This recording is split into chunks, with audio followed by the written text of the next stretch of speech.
Today, I'm really excited about the guest that we have.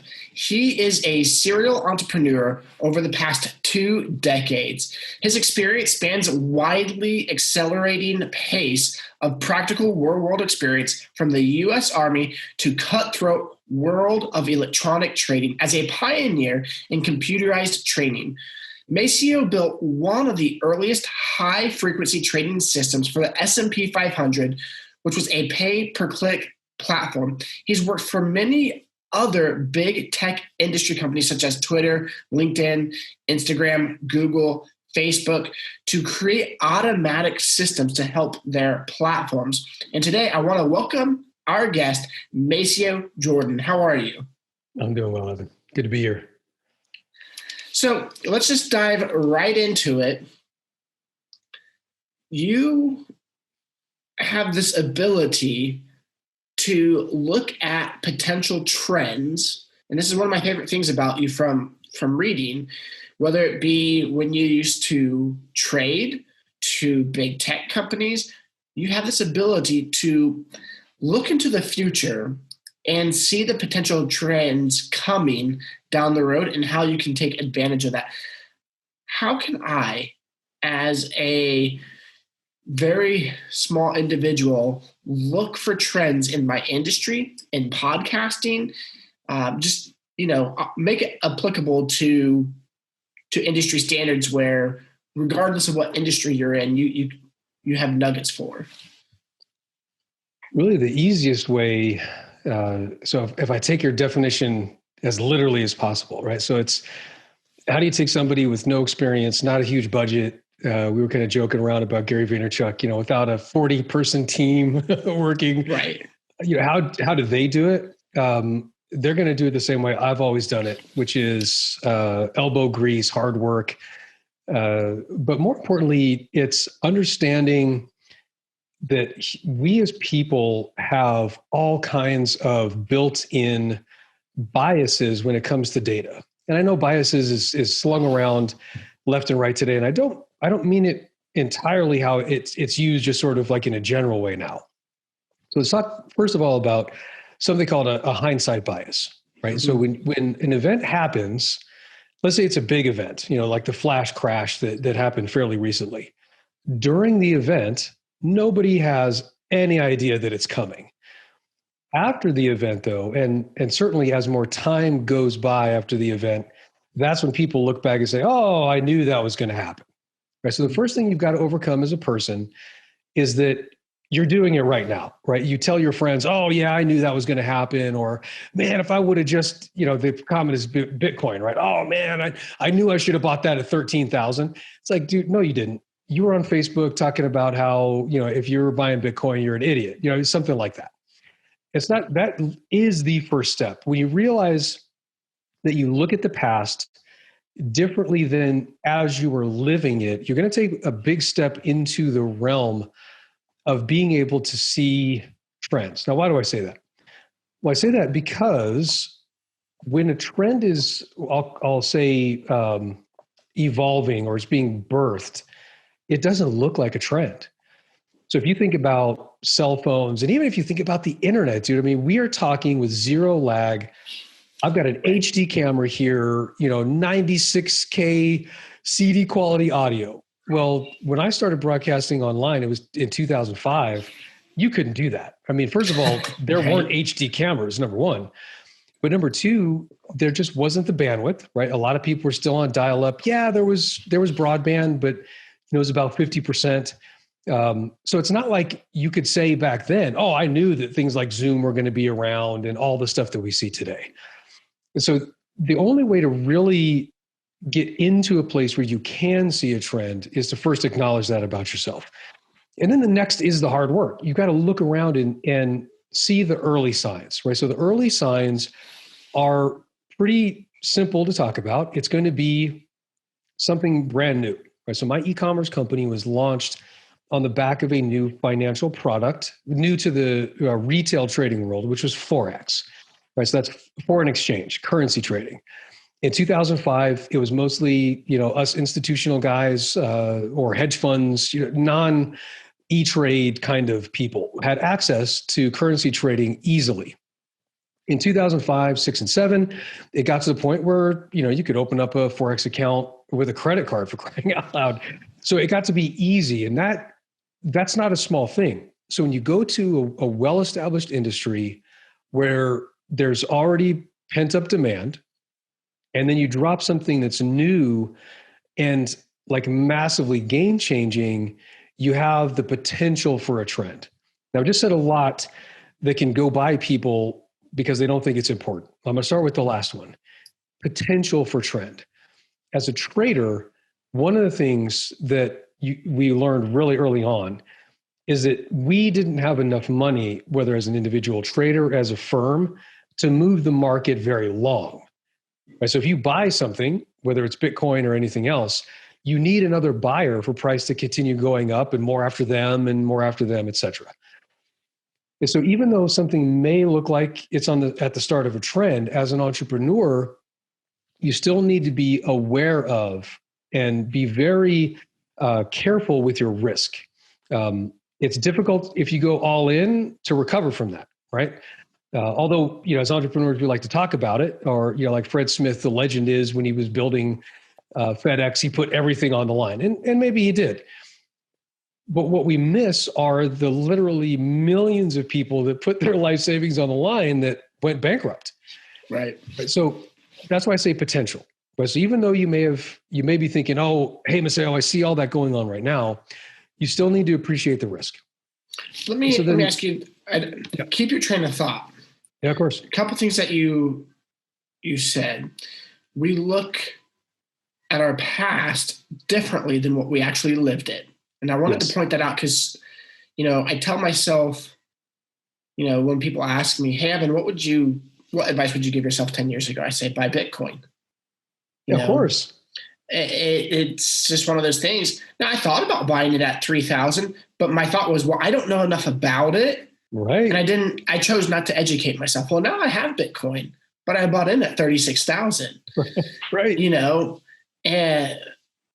And I didn't realize how simple it was to get in it. Yep. So oftentimes we make decisions about the present based off of what we feel like how difficult it will be versus actually learning what's going on.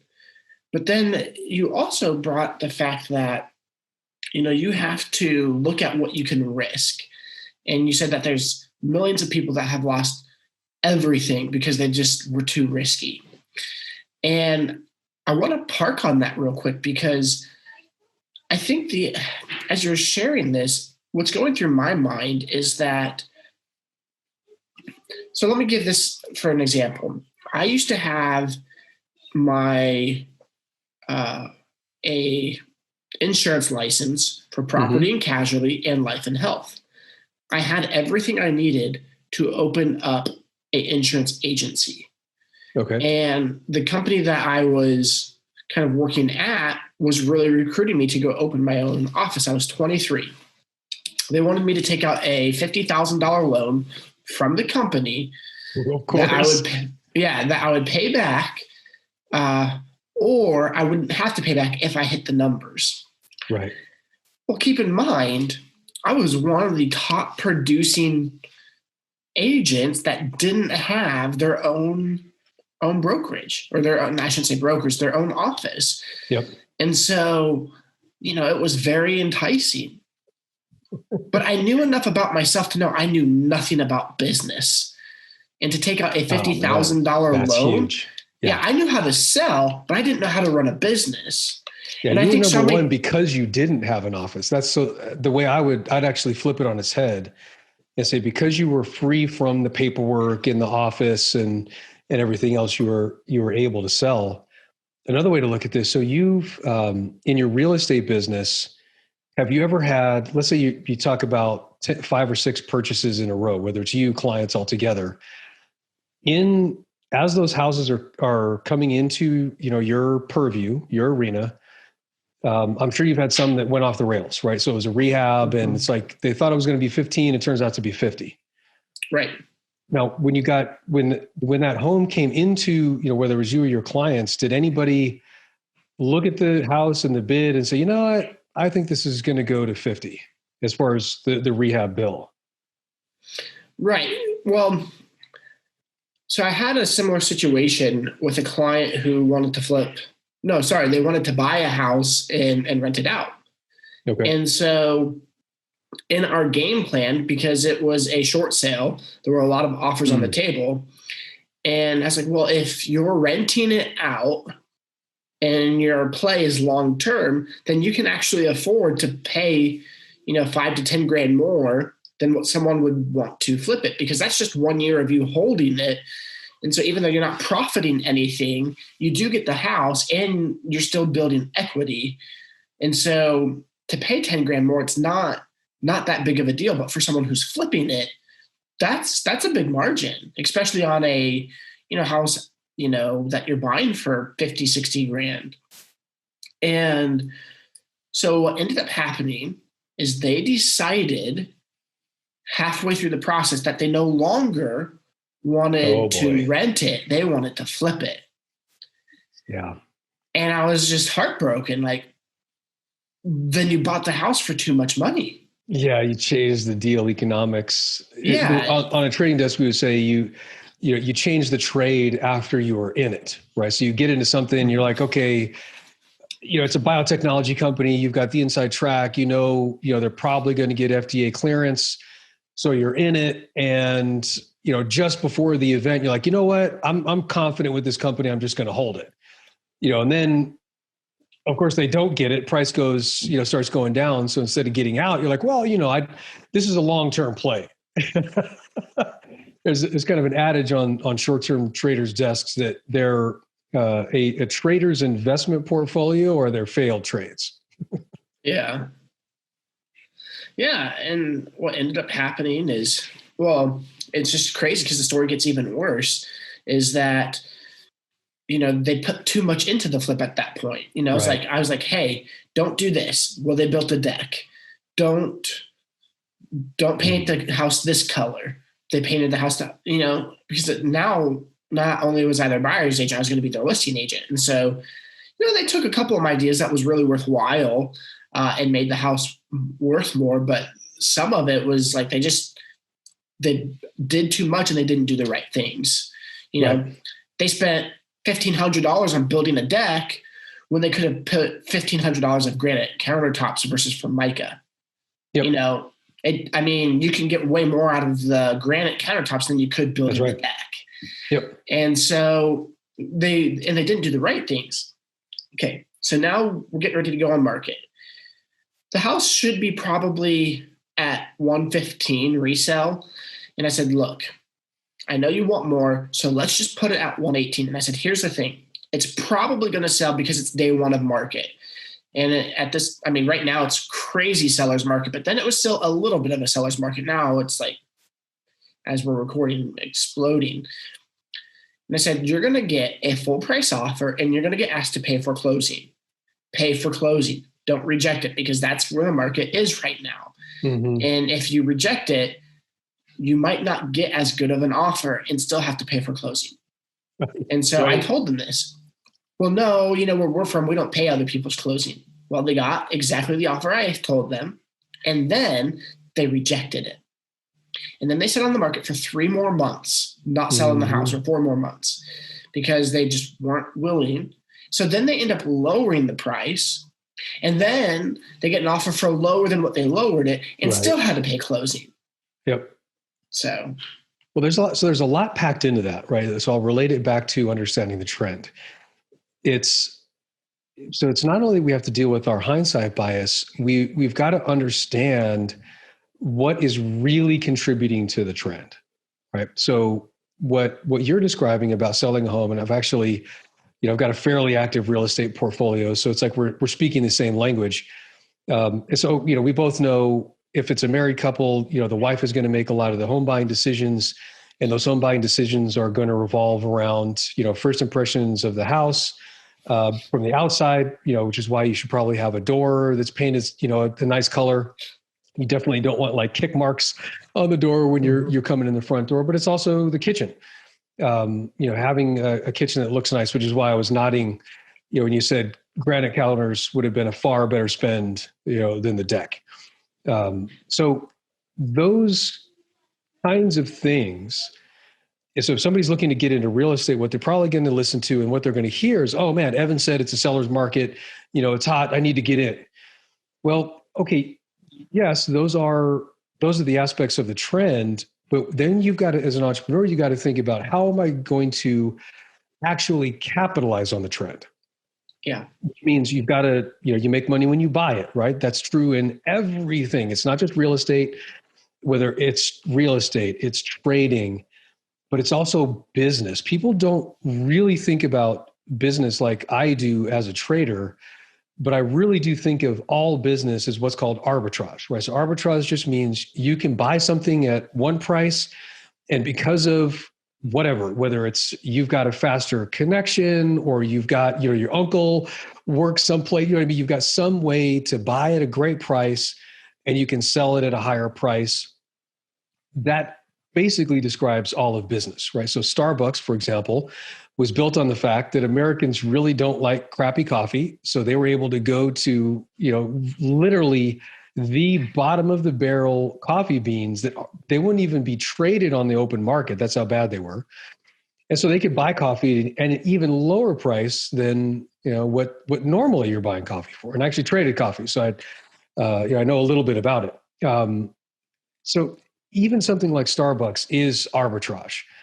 And so if you think about it that way, what you're taking on is a price difference between where you're buying and where you're selling.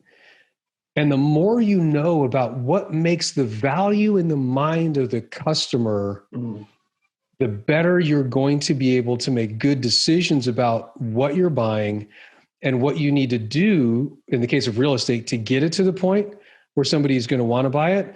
Or if it's something like, cryptocurrency or stock trading, where that you're in the right thing, right? Because there's Bitcoin, but then there's also like the Dogecoin. You know what I mean? There's all kinds of these currencies that you could be buying. So even just saying cryptocurrencies, and people are starting to, when they say Bitcoin, they're starting to refer more to just general cryptocurrencies now.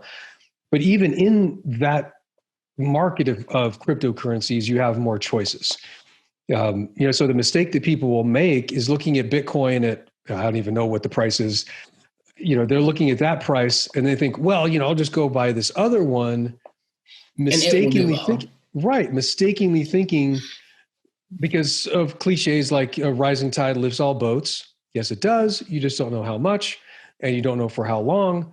So get into, something. And you don't know how healthy what boat you're picking is. Oh my goodness. Yeah. If it has a hole in it. I mean, like I said, the more you know about what specifically you're getting in comparison to what the market wants. And so really at the heart of what I do, even as a trader, is understanding where the value is for the buyer.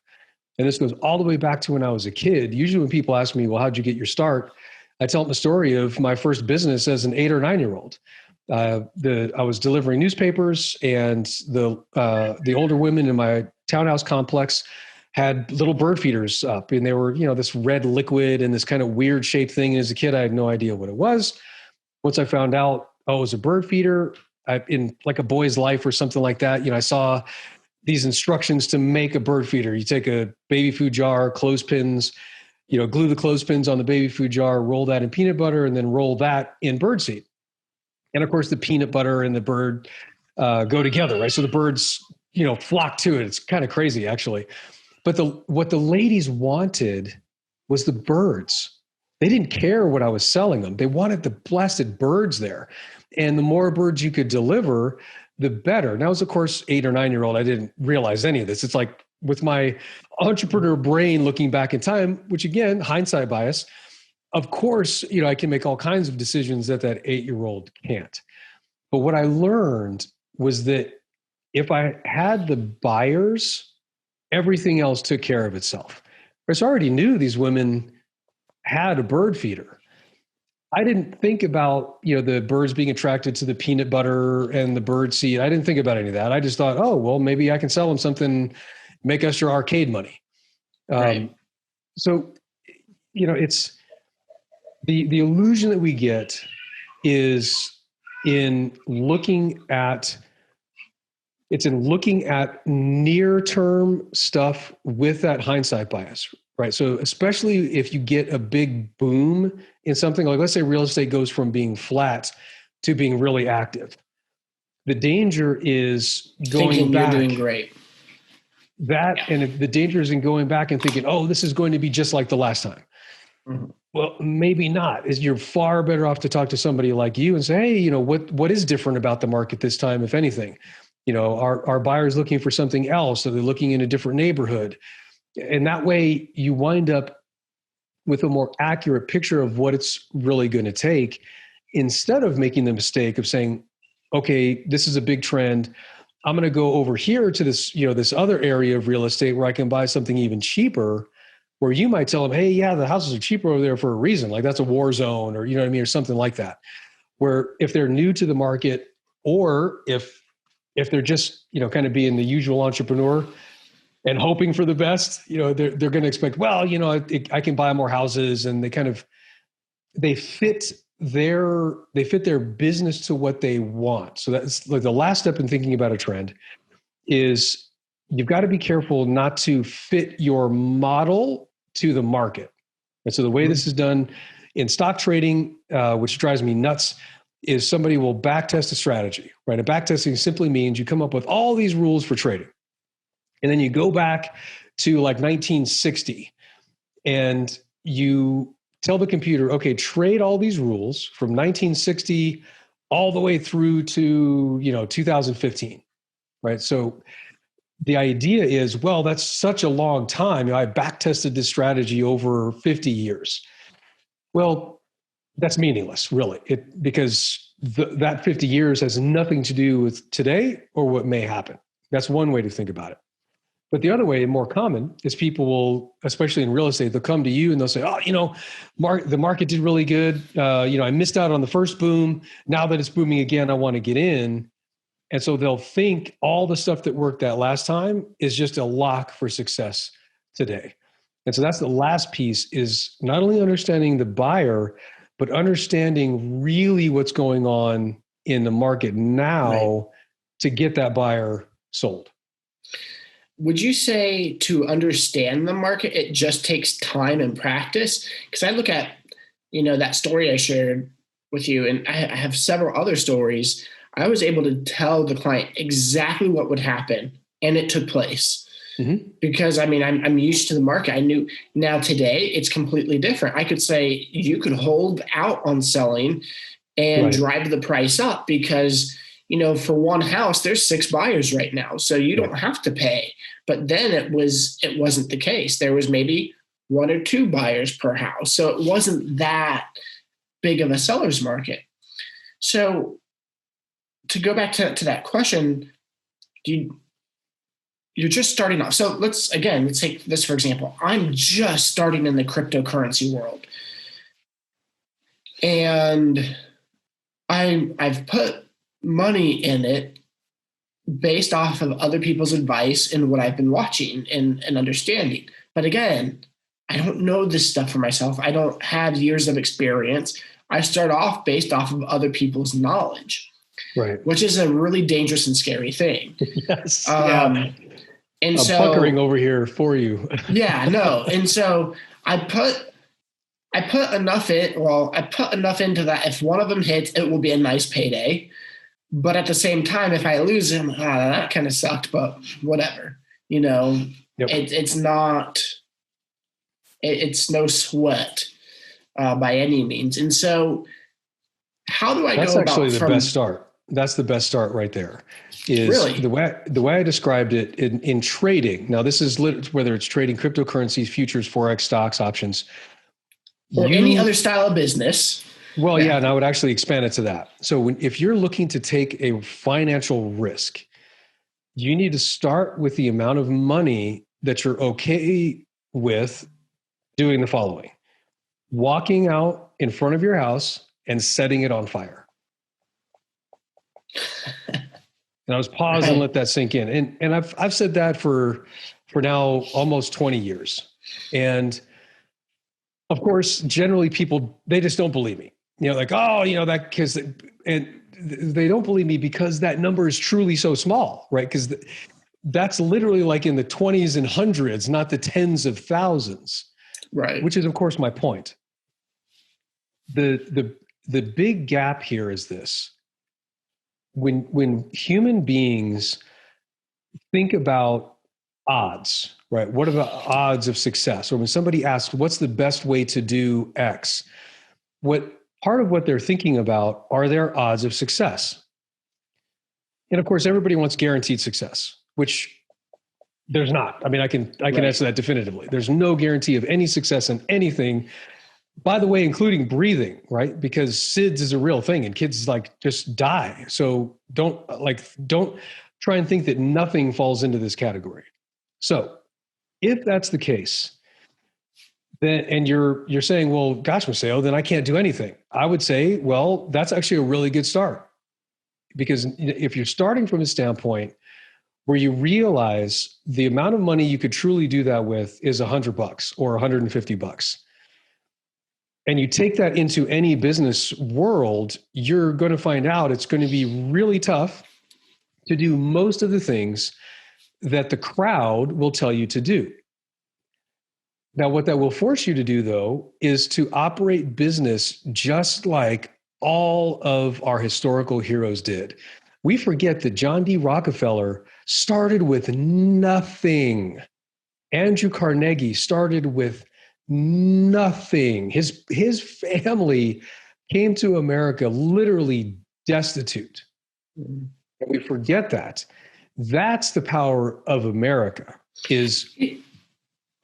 You're saying something, and it's making me think about my life and my situation, because overall, like this podcast, we're talking about managing financial risk in your life so you don't hurt yourself. And I think back to when I was a insurance agent. I knew I wanted to start my own business, but I knew that was too much risk for me to take. So then I'd go to real estate, and it required me to get my license and some other things. And the risk that I had was what I put into it. I didn't have to go into debt.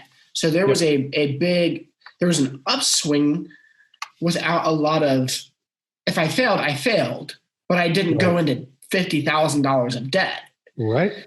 And now I'm in the situation, I have my broker's license. Well, I have what's called a broker's associate license. I passed my broker's test. Yep. But I don't yet own my own office, but I can.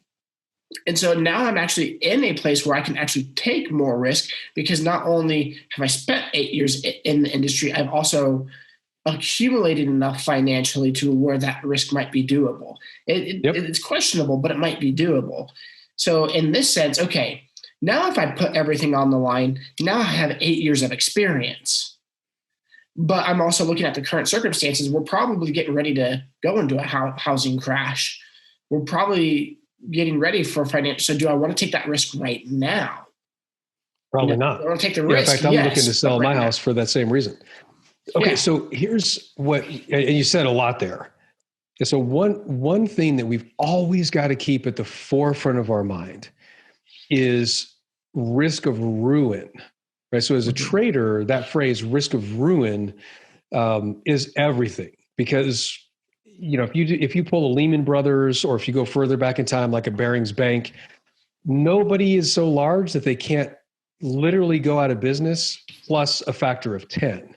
Right. So whenever you're talking about a debt instrument, whether it's a mortgage, by the way, when you open a brokerage account and a typical brokerage account where you're going to trade on margin, you're taking on debt.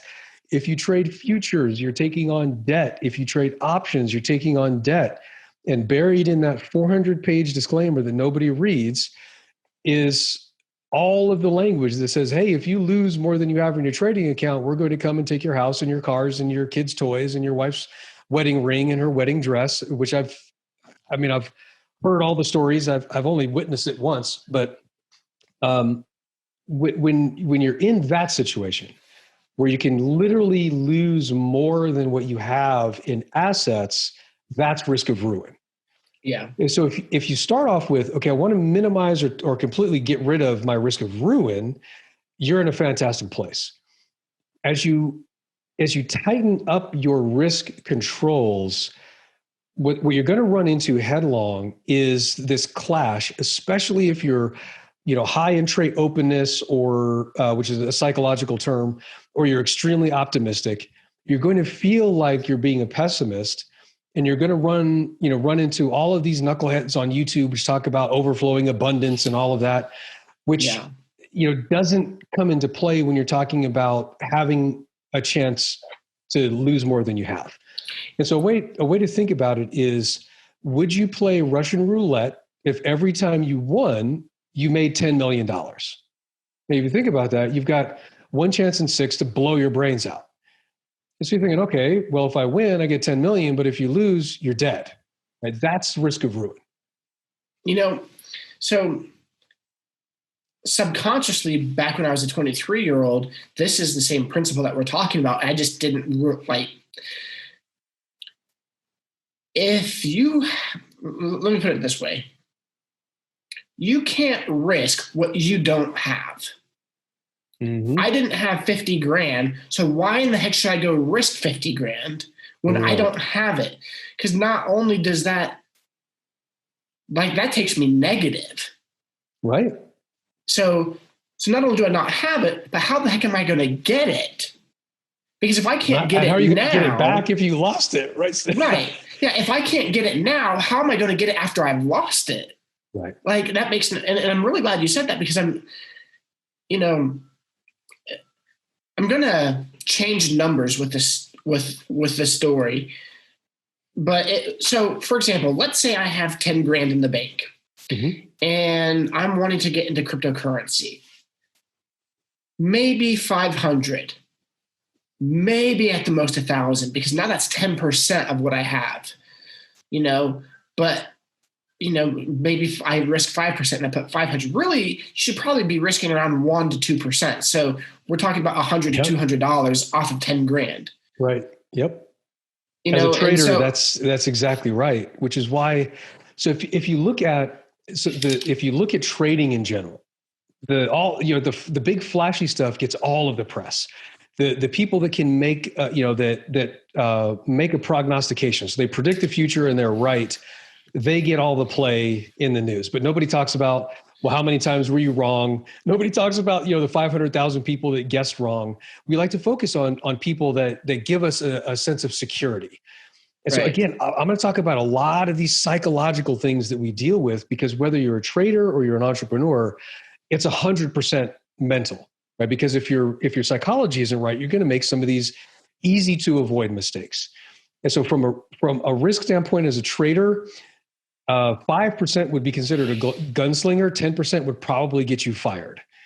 So if the risk manager saw, across all of it's called an allocation, so all the money you had, and they're looking usually at risk on depending on your trading style, like a minute by minute, hour by hour, they track it really closely. If they saw that your risk popped up to 10%, you'd get shut down. I don't know any firm that would let you be active. I'll put it that way, because I'm sure somebody's going to write in and say they know of one. Right. So they like to keep things around 1% or 2%. Why? Well, it's because of what's called tail risk. It's the unexpected, right? So if you're risking 10% and the market, that knucklehead trader over in France that pressed the wrong button and the market dropped, or the big trading firm that actually had to liquidate, which caused the flash crash, so the market moves down 20% in one day, that means that 10% risk is going to go up by probably a factor of 20 by the time you're able to get out. That's why they do it, because it's just like Russian roulette. It's not that they're going to want somebody to come in and say, well, over a couple of years, what are the odds of getting hit? It's like, well, if the odds of death are in play at all over time, over time, it's guaranteed, right? And that's what humans miss about probability and odds of success. We tend to look at, it's like the Dumb and Dumber scene where she says, what are my chances? I don't know, 1 in a million. So I have a chance. The reason why that's so funny is because that's how we think. That's why people buy lottery tickets. That's why people will, jump into a trade or something like that with everything. They'll bet it all because in their mind, they're like, hey, I got a chance. I got a chance to make a huge win here. Not thinking that they've also got a chance to lose everything plus. But it's not all bad news. So I really don't want to harp too much on that. So, because here's the thing, when you approach things from that level, that's when you, over time, get to your kind of success and my kind of success because you survive, right? What we miss is the reason why the people with 8, 10, 12, 15, 20 years of experience are so valuable isn't just because they got lucky, although I'm not denying the fact that there is some luck, right? Meaning chance, because we live in a random world. But it's also because over all of those encounters, like you've sold who knows how many houses, I've been involved in who knows how many businesses and trades, what we start to pick up on are the things that are non-death kind of risks, like going with granite instead of Formica. Don't build the deck. Don't paint it this color. Like those are small things that to the uninitiated don't mean anything, but to somebody like you that's got a ton of experience, like, well, hold on a minute. That's the difference between selling a house now and maybe selling the house, yes, in 3 months, but selling it at a lower price and having higher fees, cutting into your profit. So let's take this one step further with that analogy. These individuals had sold, built, and flipped houses for years. And so they're looking at me as an individual who I have less experience than them. And that was part of the issue, is that, this was now more we're getting into the real stuff. Yeah. And this is all the psychology. Yeah. Well, this is more of a favor to you. We like you, friends of the family type stuff. Okay. But I've sold way more houses than you've ever sold, Now, were they from that same market? No. They were new to this market. Well, yeah, I could go down the list. So, okay. So they weren't from that market. My next question would be, when did they do all those transactions? Was it recent? No, it wasn't recent. It was over probably 30 years. So I hope who I'm about to talk about listens to this podcast, because I'm about to rake him over the coals. I don't. I hope they don't listen to it. All right. Well, so but still rake him. Yeah, absolutely. So I won't say his name. So this is a guy, we got involved in a real estate business. He's one of the guys that would go around saying, he started the real estate investing business. He's, one of those, a big information seller. He did do, some business in his home state, which I won't name, because when I put those together, everyone's going to know who he is. Is his name Fran? No. The football player or whatever? No. Fran Tarkenton? No. Yeah. I never did business with him. Well, so this guy, he did all of his business in the run up to 2008, 9, and 10. As a trader, whenever I see that, when I see somebody making money in a big run up like that, I immediately discount all of their experience. Now, why would I do that? Am I just a jerk? Am I player hating? No, it's that I've been through enough booms and busts in the market that I've seen all the hotshots make money when the market's going up and then get absolutely obliterated when the market turns down. And sure enough, that was this guy. And so he was, still trying to do things. I mean, he was still trying to do like big radio buys and stuff, in 2018 and 19, when it's like, nobody's listening to the radio, dude. But so he was so stuck on his past success that he was still trying to do business in the same way. So the other thing, and this comes through loud and clear in what you're telling me, is that the people that do make it through booms and busts, when you look at what makes them similar, isn't just that you say, oh, well, they learn from their mistakes, is that they're introspective enough to realize that this time is different, right? If all you did was that, and if those people, if all they did was that, they came to you and said, you know what, Evan, look, we've done a lot of transactions over 30 years, but you're really active in this specific market at this specific time. So you tell us if you talk, especially in the trading world, when you talk to guys that have been in the business for a long time, those are the kind of things that they're fishing from. And if you hear them talk, they'll say things like, well, you know what, I've seen a lot of markets and this time it seems to be, and then they'll start talking about the current market. Those are the people that you want to gravitate to, not the people that, that especially people that are making money for the first time now, whether it's in trading, real estate. I mean, look, we're in the, even though I know we're shut down for most of 2020, and so I'll go in a slightly different direction. So March, when it was this time, yes, or February, I was involved in an acquisition about this time last year. So February, March is when last year when everything started shutting down.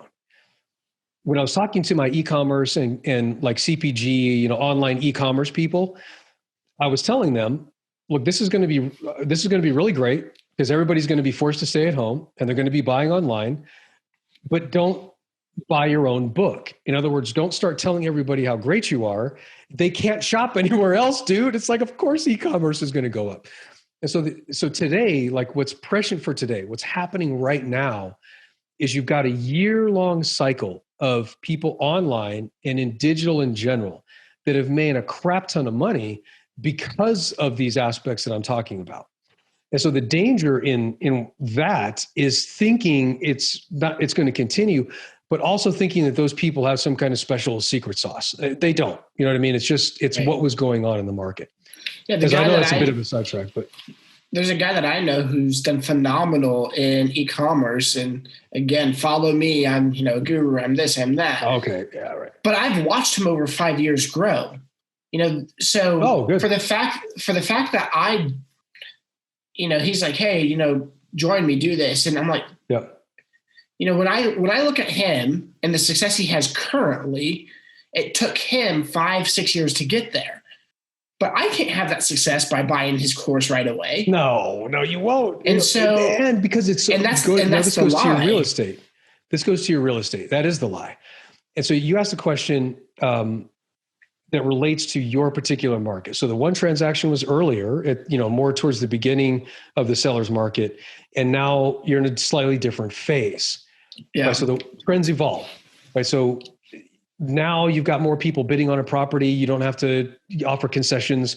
You can probably get a better price. Okay. That's also the case, right? So I'm not saying that everybody who has success is a flash in the pan. Again, I can come across as like being a player hater.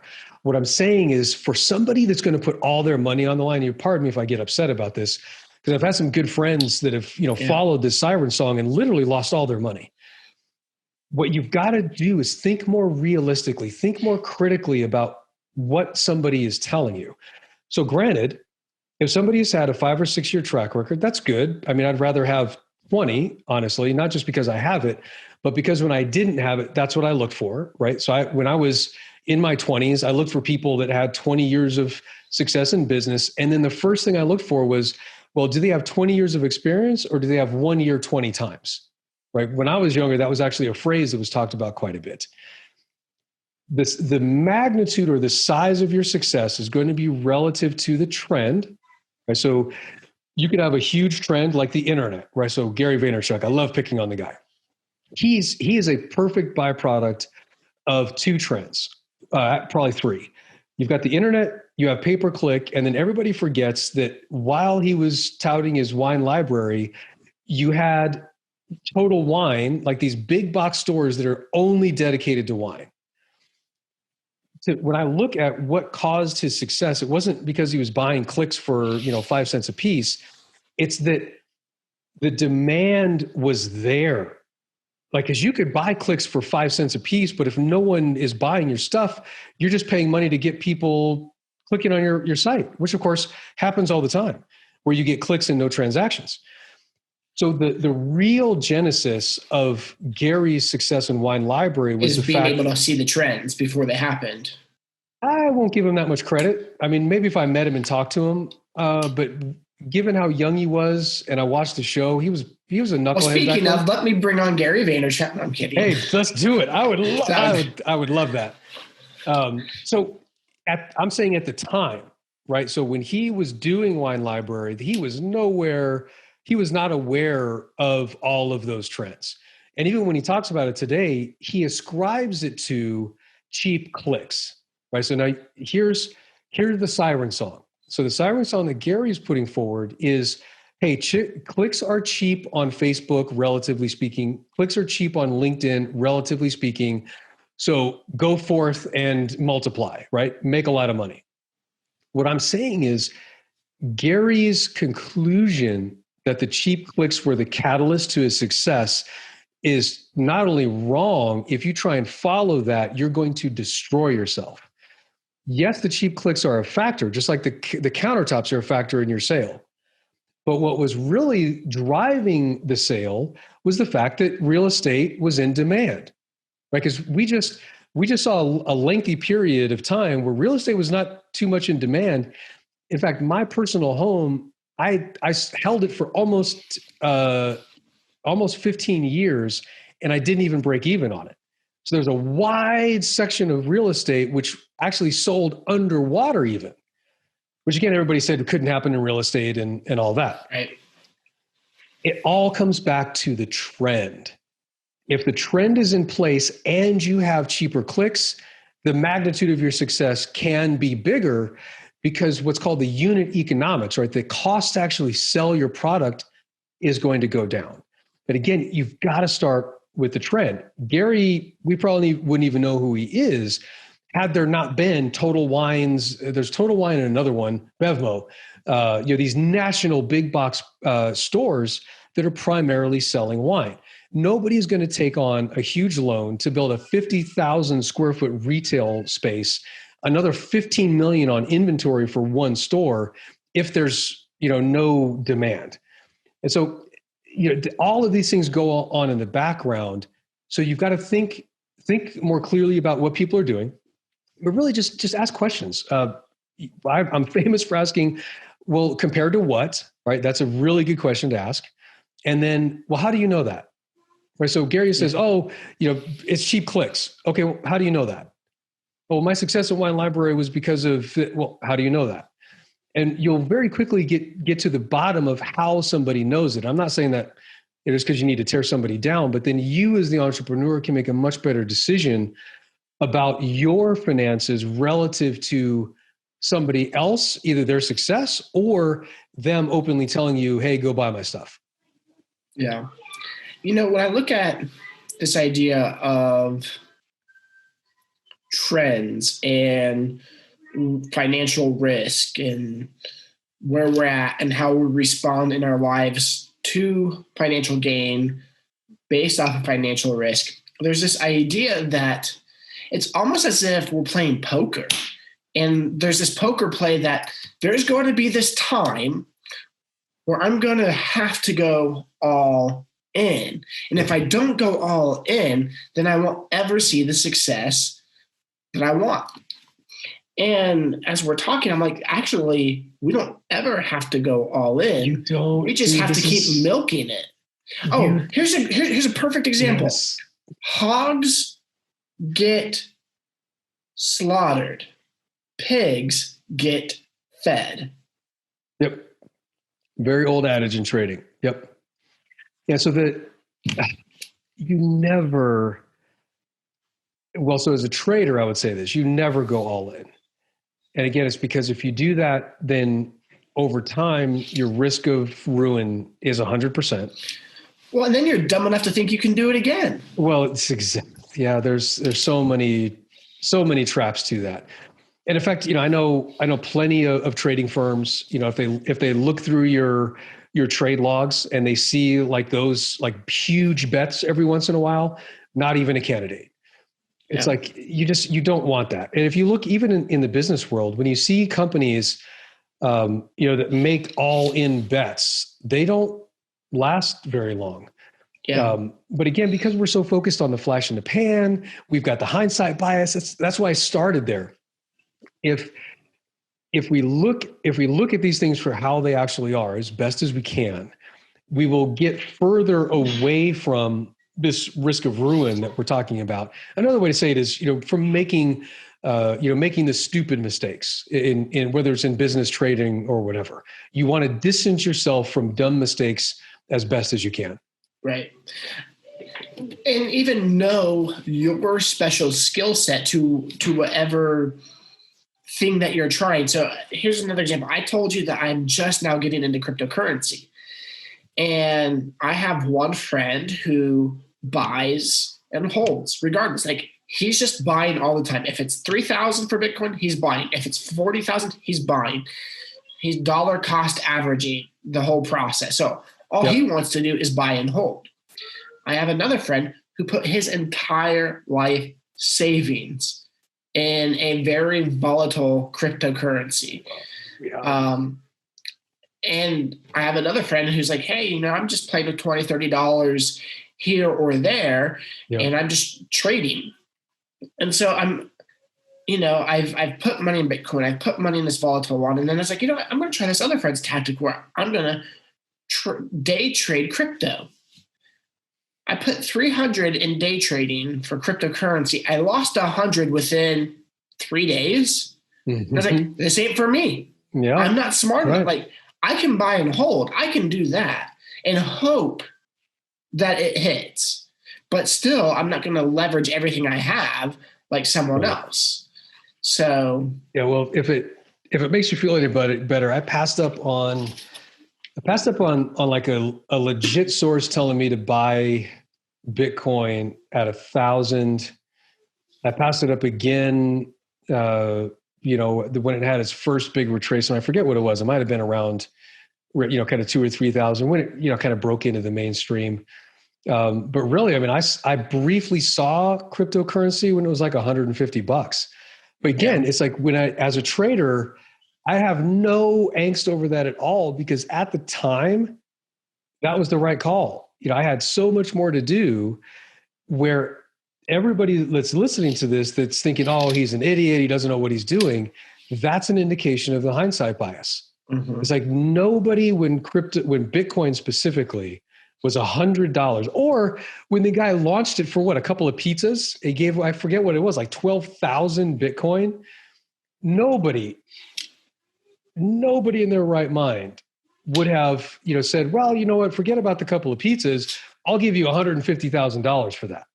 Because that would have been a good trade. Hell, for 12,000, or I might be wrong on that amount, but even for like 5 Bitcoin at the current price, you could make a case for paying him $50,000 per coin.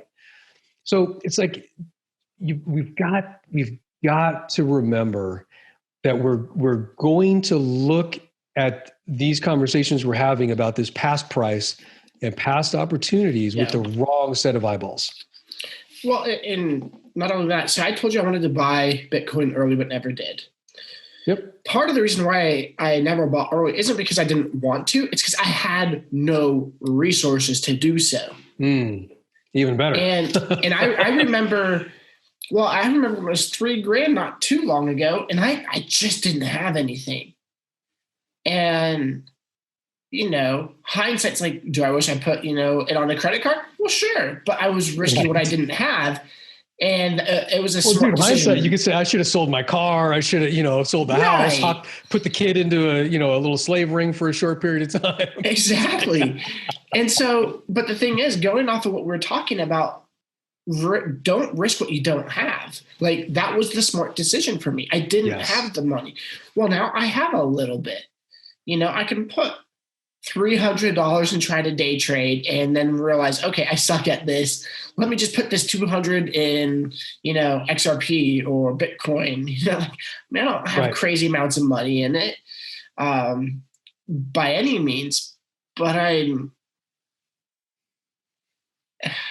realizing that you have to start with what you have and where you're at and not over leverage yourself.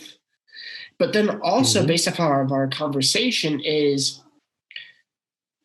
right now, maybe I could put maybe if I was extremely confident, put half of what I have. Even then, I don't know enough to do that. And so had I been studying Bitcoin or studying cryptocurrency for the past 4 or 5 years, when I originally wanted to get into it, well, now I'd feel more confident now that I have money.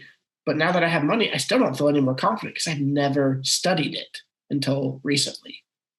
Yeah. The second aspect is it's the unknowns, right? And so Donald Rumsfeld, a long time ago, got just absolutely made fun of because he said the unknown unknowns, right? Those are our real enemies. And of course, because the press likes people who predict stuff and they can't have an intellectual thought in their head, they thought that was the stupidest thing ever. But when I heard that, what I heard was somebody who understands risk. And so, especially when you're talking, when I hear you say, could I put half of what I own? It's like, okay, well, if you did that, and if you, one way to look at it is to look at what's the biggest move in Bitcoin, right? In terms of a down move. And, figure that you're going to buy, somewhere in that down move, but then think about it in terms of what if I woke up tomorrow and there was that big of a move down? If you think about that and you get a little queasy or you get butterflies or your mouth starts to get dry, that is our body telling us, it's informing us about the risk, right? So the kind of the last piece on this is, unfortunately, humans experience risk emotionally, right? So it's it's an emotional physical reaction. So when we think about when we're thinking about reward, the risk is really low, right? So our emotions are going to be high, they're going to be positive. But when we experience risk, right? So if you put half of your available net worth on Bitcoin, you woke up tomorrow and it was down like 10%, which is no sweat for Bitcoin, like in a big down move. And you saw, holy crap, like I just lost 10, the way you're going to translate that is I just lost 10% of my net worth. Your emotional reaction to that is going to compound errors, going to make you do crazy stuff like stay in when you should be getting out, not accepting the loss right away, hoping for it to come back. And so all of these translate directly to entrepreneurship, where you see somebody, they've got a business, it's not working, they take on more debt, instead of laying people off, they keep them on, they're paying employees out of their savings when it's just not working. And so all of these concepts, they don't just apply to trading, they apply to everything. Like I've got a house right now where, again, because of, I call him Mr. Accountability, because that's what he called himself, but he actually had no accountability. So Mr. Accountability, we got into this big portfolio. I've got like one of the last houses, got all of our clients out, and the contractor that he hired was a total idiot. Like easy stuff he missed. So I've got to replace the floor. The roof has issues. Basically everything the guy touched, he did wrong. So I could look at that and say, I'm not going to put any money in and just put it on the market now. Or the combination of the trader mindset and the risk of the transaction is, you know what? No, let's put more money into it so that I know it's going to sell for the most possible, right? That's actually the low risk move, specifically when it comes to real estate, because the high risk move is either keeping things shoddy like they are and hoping that somebody picks it up, or going with the cheap option, so really cheap appliances, really cheap counters, really cheap flooring to try and maximize my profits. When you and I both know people are going to walk in, they're going to, their bid's going to come down, right? They're going to come in with an offer to me that's not going to be anywhere near the market. Why? Because the house looks cheap. So understanding risk from an entrepreneur standpoint is understanding what the true risks are, right? Mm-hmm. So the true risk in selling that particular item is cheaping out on it. Right. Man, thank you so much for coming on today's show. Where can people find you if they want to get a hold of you? Easiest place, MaceoJordan.com. That's where they can actually get a hold of me.